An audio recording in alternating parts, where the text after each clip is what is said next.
परातीत आपण थालीपीठाची भाजणी घेतलेली आहे आणि या थालीपीठाच्या भाजणीत तसं धणेजिऱ्याची पावडर ऑलरेडी आहेच. आता याच्यात आपण प्रमाणामध्ये कांदा घालूया.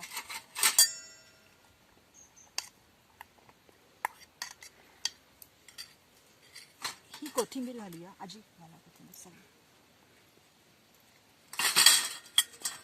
सगळी घ्या, सगळी लागेल. थोडंसं हिंग आपण घेतलेलं आहे. हिंगामुळे कुठलाही पदार्थ पचायला सोपा जातो. असं पण थालीपीठाच्या भाजणीमध्ये सर्व जे जिन्नस आहेत ते आपण भाजून घेतलेले असल्यामुळे ते पचायला हलके असतात. वयस्कर लोक, लहान मुलांना पण ते पचायला हलकेच असतात. आजी हे सगळं हिंग घाल.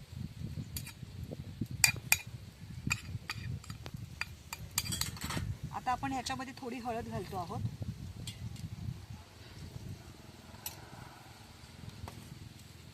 हे तीळ आपण याच्यात घालत आहोत. तिळामुळे कॅल्शियम पण वाढतं त्या पदार्थांमधलं आणि कुरकुरीत पण येतो. हे संपूर्ण तीळ घालतो.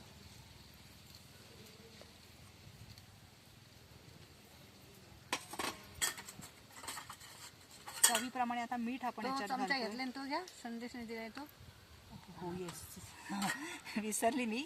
जसं हळदीच्या लोणच्यात आपल्याला संदेशने मदत केली होती, ओली हळद त्याने आपल्याला काढून दिली होती, तसं त्याने आपल्याला हा सुंदर आंब्याच्या पानापासून बनवलेला चमचा दिलेला आहे. तर हा आपण चमच्याचा वापर करूया. तर या चमच्याने आपण आता ह्याच्यात आपल्याला हवं तसं प्रमाणात मीठ टाकलेलं आहे.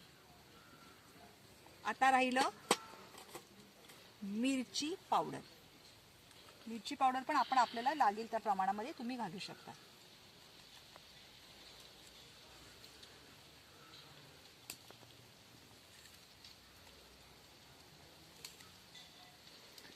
सर्व जिन्नस याच्यात आपण आता घातलेले आहेत. तर आता आजी थोडं हे पीठ भिजवा आणि दाखवा आपण कसं काय पीठ भिजवतो. थोडं थोडं पाणी घालून पीठ भिजवायचं आहे. हा, एकदम पाणी नाही घालायचं.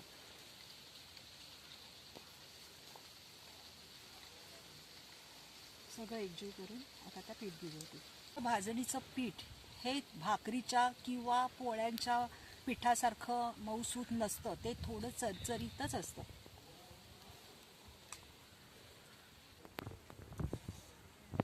तर आता हे थालीपीठाच्या भाजणीचं पीठ आपलं बनवून झालेलं आहे. पीठ मळून झालं आहे. त्याचे आपण 3 छोटे छोटे गोळे केलेले आहेत त्या पिठाचे भिजवलेल्या. आता थालीपीठ कसं थापायचं ते आपण तुम्हाला दाखवूया. एक मिनिट. या पोळपाटावरती मी हा प्लास्टिकचा एक तुकडा स्वच्छ कापून घेतलेला आहे. आता ह्याच्यावरती आपण थोडंसं हे तेल टाकूया, म्हणजे ते चिकटणार नाही. म्हणजे हे तेल सगळीकडे हा कागदाला पसरवा. हा, संपूर्ण ठिकाणी पसरवा. ठीक आहे, बरं. आता आजी तुम्ही तुमच्या हातावर पण थोडं तेल घ्या, उजव्या हातावर थोडंसं. हो का? हां, बस. हातला एक गोळा घ्या बरं तुम्ही. गोळा त्याला असं थोडंसं तेल असं लावून. हां, बरोबर. आता तो हलकेच हाताने हा गोळा याच्यावरती ठेवून असं आपण थापतो ना, वडे कसे थापतो तसा जरा मोठा वडा कसा तापू तसा. मध्ये मध्ये तुम्हाला हवं असेल तर तेल घेऊ शकता तुम्ही. हवं तर घ्या थोडंसं बोटाला लावायला, ते म्हणजे चिकटणार नाही. हो का? असं छान सगळीकडे त्याचं साईज एकच पाहिजे. हो का? पण हां, कडेकडेने पण हे करा. मी करायला घेऊ का थोडा? हां, छान. हां, करा. सगळीकडे पसरवा आणि पातळ जरा करा. छान, बरोबर. असं छानपैकी थालीपीठ पातळ सगळीकडनं त्याची जाडी सेम असली पाहिजे. एका ठिकाणी जाड पातळ असू नको. कडा वगैरे त्याच्यात जुळवून घ्या नीट. अजून जरा पातळ थालीपीठ, जरा पातळ केलं ना थालीपीठाचं तर ते कुरकुरीत व्हायला मदत होते आणि आतपर्यंत त्याचं शिजतं ते. छान, अगदी छान. मंदाजी पण तुमच्याबरोबर पहिल्यांदाच थालीपीठ बनवत आहे बरं का. कारण गावामध्ये इथे महत्त्वाचं म्हणजे भाकरी हे खाद्यान्न आहे.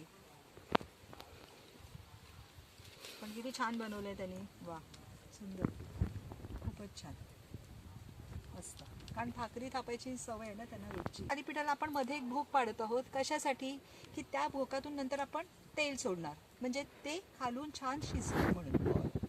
आता आपल्याला तिकडे संदेशने ती मगाशी सारखी चूल पेटवून दिलेली आहे. आता आपण तिथे जाऊन हे थालीपीठ शेकवणार आहोत. मंदाजी चला.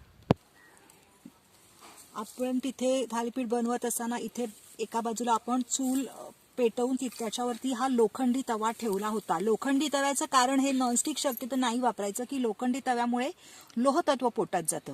तर हा तवा छान तापलेला आहे कारण तो आपण मगाशीच इथे ठेवला होता.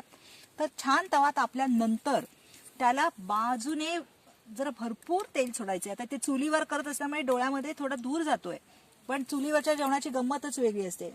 जरा हे सगळीकडे हे तेल पसरवून घ्यायचं आहे. आता हे सगळीकडे तेल पसरवून घेतल्यानंतर हळूच थांबा, आता मी दाखवते. हळूच ते थालीपीठ हातावरती घ्या बरं. एक मिनिट, हे ते ठेवूया आपण. असं हा, आणि टाकताना हळूच टाका, तर तेल हातात वर उडलं नाही पाहिजे. हळूच टाका का, हा बस बस हळूच टाका. तेल नाही हातावर उडलं पाहिजे. जास्त त्याला हलवा नका करू.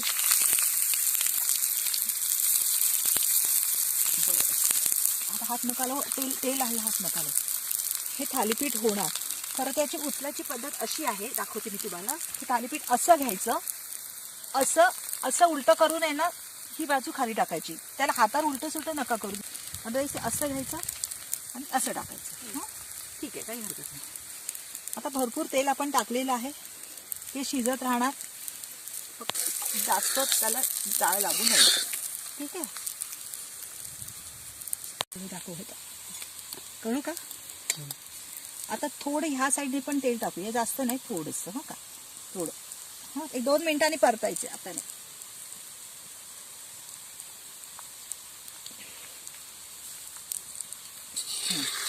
तेल उडेल. हळून हलक्या हाताने परता. बस. वा वा वा, थालीपीठाला सुंदर रंग आलेला आहे. खमंग थालीपीठ दिसतं आहे. आणि वास, तुम्हाला इथनं वास नाही येऊ शकत आहे, पण आम्ही इथे अनुभवू शकतो. फार खमंग वास येतो आहे. छान वास आले. दिसायला पण थालीपीठ फार सुंदर दिसतंय. अजून 1-2 वेळा आपण ते उलटं पालटं करून छान शेकून घेऊया. मध्ये मध्ये जर तुम्ही असं, बस बस होईल ते. या बाजूने पूर्ण झालेलं आहे आणि तीळ पण त्या थालीपीठावर फार सुंदर दिसत आहेत. पण ती महाराजी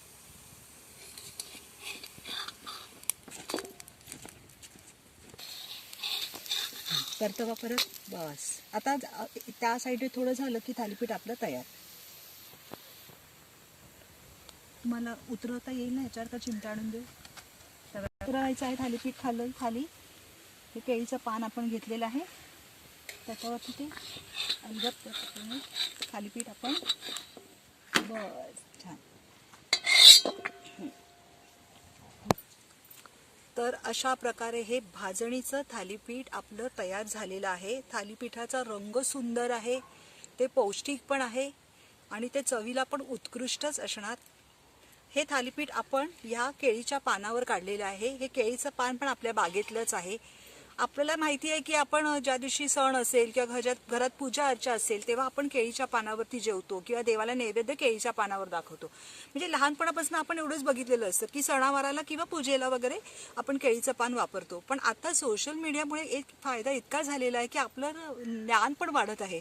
नुकतंच माझ्या वाचनात आले की केळीचं पान याला नुसतं धार्मिक महत्त्व नाही आहे, तर केळीच्या पानावर जेव्हा आपण जेवतो तेव्हा त्याच्या अन्नाचं पोषक मूल्य वाढतं आणि ते अन्न पचायला सोपं पण होतं, हलकं पण होतं.